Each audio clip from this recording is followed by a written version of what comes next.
दोस्तों, आज की हमारी यह कहानी भगवत गीता के आधार पर है और यह कहानी भगवान श्री कृष्ण के ऊपर आधारित है। दोस्तों, इस वीडियो में हम आपको भगवान श्री कृष्ण की रास लीलाओं के बारे में बता रहे हैं। साथ ही माता देवकी के 6 पुत्र थे, यह भी बताने जा रहे हैं। दोस्तों, आप इस कहानी को ध्यान से सुनें। दोस्तों, अगर आपने अभी तक मेरे चैनल को सब्सक्राइब नहीं किया है तो प्लीज़ कर लें और मुझे सपोर्ट करें। आइए भगवत गीता के आधार पर भगवान श्री कृष्ण की रास लीलाओं के बारे में जानते हैं, यानी कि कहानी आगे सुनते हैं। सबसे पहले श्री कृष्ण जी की रास लीलाओं के बारे में जानते हैं। दोस्तों, 10वें स्कंद के अनुसार मथुरा में कंस का वध करने के बाद श्री कृष्ण जी पिता वसुदेव जी, माता देवकी जी और अपने भाई दाऊ बलराम जी के साथ द्वारका में ही रह रहे थे। एक दिन सूर्य ग्रहण के अवसर पर माता देवकी और पिता वसुदेव कुरुक्षेत्र की तीर्थ यात्रा करने के लिए गए और अपने साथ में बलराम एवं श्री कृष्ण जी को भी ले गए थे।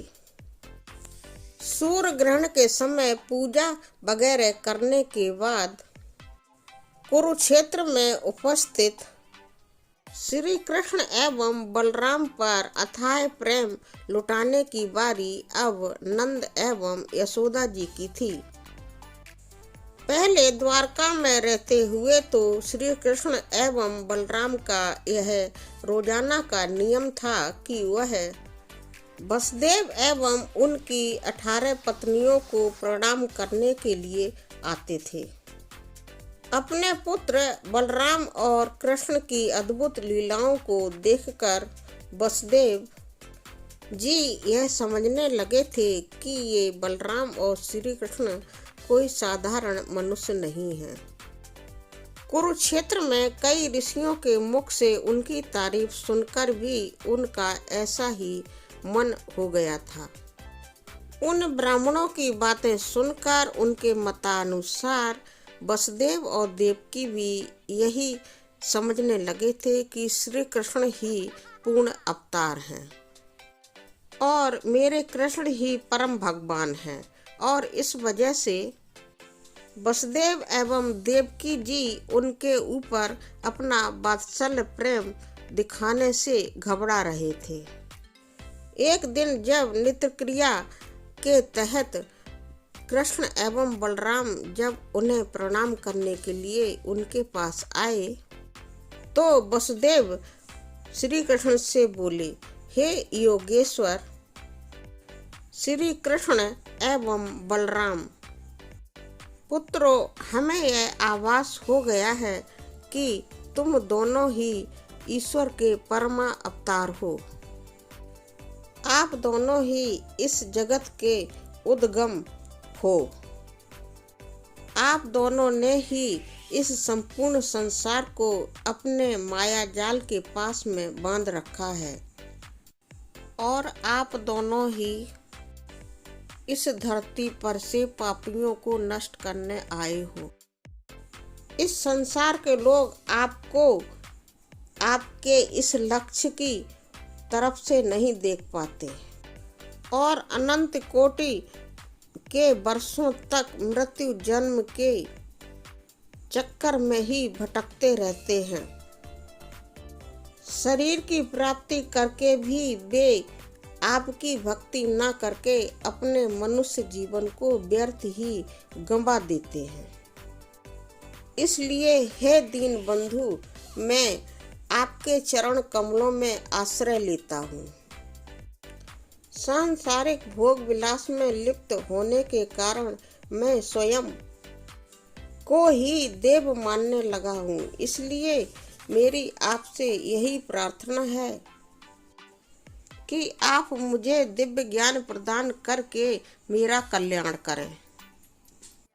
वास्तव में यह वसुदेव जी के जीवन की पूर्णता ही थी कि वह कृष्ण और बलराम को अपना पुत्र मानते थे, परंतु ऋषियों के मुख से श्री कृष्ण का बहुत ज्यादा गुणगान सुनकर वह अपना वात्सल्य प्रेम उन पर जाहिर करने में संकोच कर रहे थे और श्री कृष्ण भी यह बिल्कुल नहीं चाहते थे कि उनके पिता वसुदेव उन्हें भगवान समझें और उनके बीच पिता पुत्र के संबंधों में किसी भी तरह की बाधा उत्पन्न हो। परंतु इस सब बात को टालना भी बहुत मुश्किल था। इसलिए उन्होंने वसुदेव को महाभागवत वैष्णव की मनोवृत्ति एवं उनकी दृष्टि का ज्ञान प्रदान किया, जिसे सुनकर वसुदेव जी को परम आनंद महसूस हुआ। उस समय माता देवकी भी वहां पर ही उपस्थित थीं। अब जरा देखिए दोस्तों, आप सब तो जानते ही हैं कि माता देवकी के 6 पुत्रों को मथुरा के राजा कंस ने उनका जन्म होते ही कैसे क्रूरता से मौत के घाट उतार दिया था। इसलिए माता देवकी का मन अपने पुत्र श्री कृष्ण के होते हुए भी उन 6 पुत्रों की जान में ही आसक्त था। वह अपने उन 6 पुत्रों को भी अपनी ममता के आंचल में समेटने के लिए बहुत ज्यादा बेसब्र थीं, यानी कि बहुत ज्यादा लालायित थीं, क्योंकि देवकी माता जी ने भी भगवान श्री कृष्ण का बहुत ज्यादा गुणगान सुना था। इसलिए इस समय उन्होंने विचार बना लिया कि भगवान श्री कृष्ण एवं बलराम ही उनके मृत 6 पुत्रों को वापस ला सकते हैं। और माता देवकी जी ने श्री कृष्ण से कहा, हे पुत्र, मैं बहुत आशा रखते हुए तुमसे कुछ कहना चाहती हूँ। इस पर श्री कृष्ण ने कहा, माता बोलिए। देवकी ने आगे कहा, पुत्र, मैंने महर्षियों के मुख से तुम्हारे बहुत गुणगान सुने हैं। तुम बहुत शौर्यवान हो और मैं यह जानती हूँ कि तुम ही परम पुरुषोत्तम भगवान हो। इस धरती पर क्रूर राजाओं का वध करने के लिए ही तुमने धरती पर जन्म लिया है, वो भी मेरे गर्भ से। इसलिए हे योगेश्वर, अब मैं आपकी शरण ग्रहण करती हूँ। मेरे मन में बहुत पहले से एक बहुत ही बड़ी तीव्र इच्छा है, जिसे सिर्फ आप ही पूर्ण कर सकते हैं।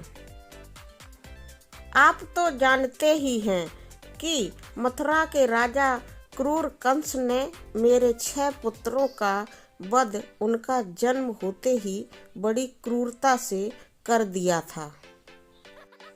हे पुत्र, मैंने यह भी सुना है कि आपने अपने गुरु सांदीपनि के मृत पुत्र को यमलोक से जिंदा वापस लाकर अपनी गुरु दक्षिणा चुकाई थी और अपने गुरु सांदीपनि को प्रसन्न किया था। इसलिए हे योगेश्वर, मैं आपसे निवेदन करती हूँ कि मैं भी अपने उन मृत 6 पुत्रों को देखना चाहती हूँ।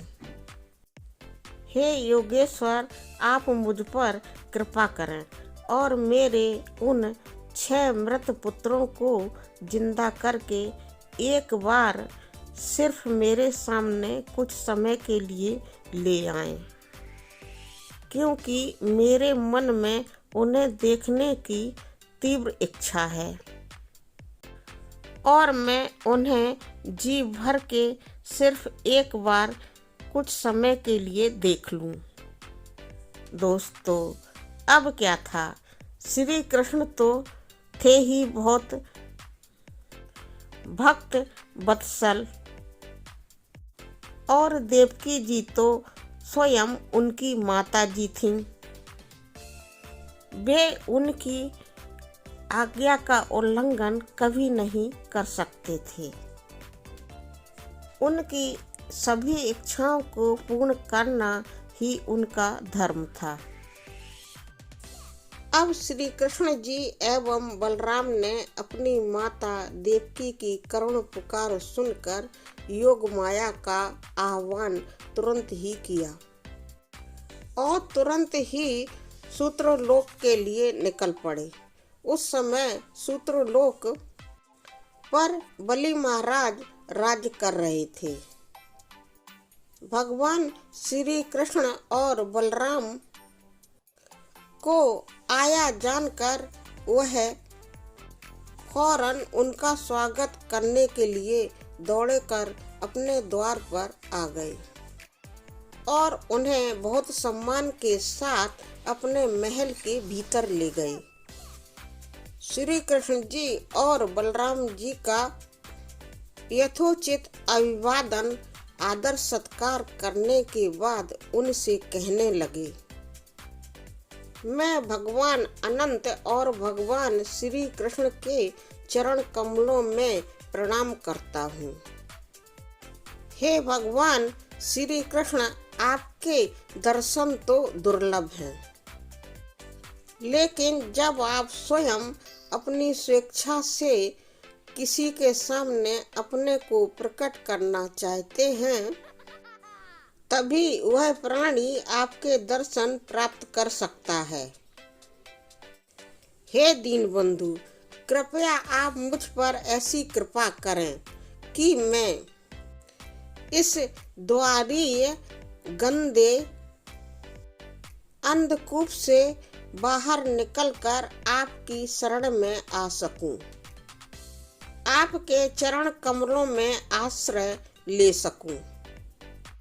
हे भगवान, आप मुझे समस्त पापों से दूर होने का मार्ग दिखाइए।